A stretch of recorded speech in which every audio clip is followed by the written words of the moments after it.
प्रथम आलू बॉईल करदेबा ताको भल भाव चकटी नेबा तापर गोटे कड़ाई रे प्रथम जीरा देबा तापर अदा छेचा देबा तापर टिके हेंगु पकेदेबा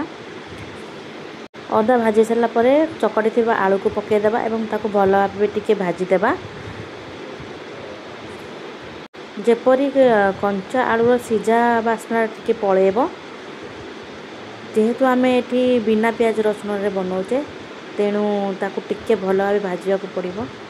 तापर आम टिके हल्दी देदेबा तापर टिके लंका गुंड देदेबा तापर टिके लूण देदेबा एवं ताको भल भाव टिके भाजी नेबा भाजी होला पर ताको आम आमचूर पाउडर टिके देदेबा एवं टिके पनीर मसला देदेबा ये आम पनीर भी ऐड करि परिबा जेहेतु मो पाखे पनीर नथला तो मु पनीर ऐड करनी एवं कसूरी मेथी टिके देदेबा एवं ताको भल भाव भाजी नेबा मिनिमम 5 ରୁ 7 मिनट ताको भाजीबा एवं कषिबा जहा फल रे प्रति मसला आलू भितर भल भाव पशिजिव एवं तार भल स्वाद बाहर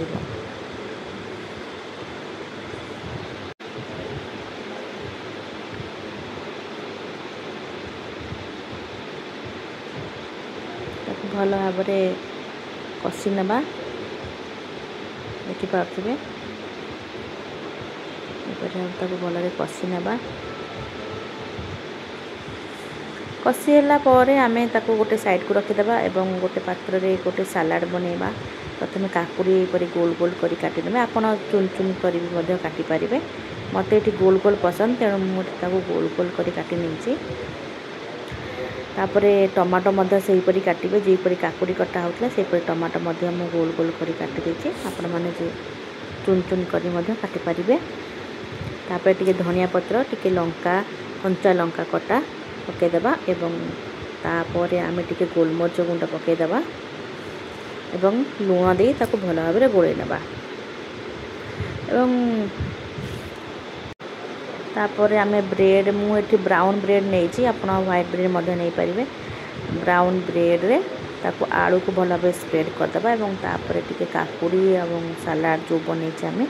काकुड़ी और टमाटो देदेबा ताको गोटे साइड रखीदेबा एवं आउ एक ब्रेड नहीं कि से मुझे मायोनीज नहीं तो यहाँ एगलेस मायोनीज है तो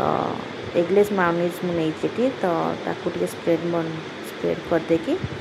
गोटे साइड रखीदेबा एवं यही काकुड़ी उपरे आम टिके मोज़रेला चीज नहीं ताको टिके स्प्रेड करदेबा एवं तापर ये जो मायोनीज वाला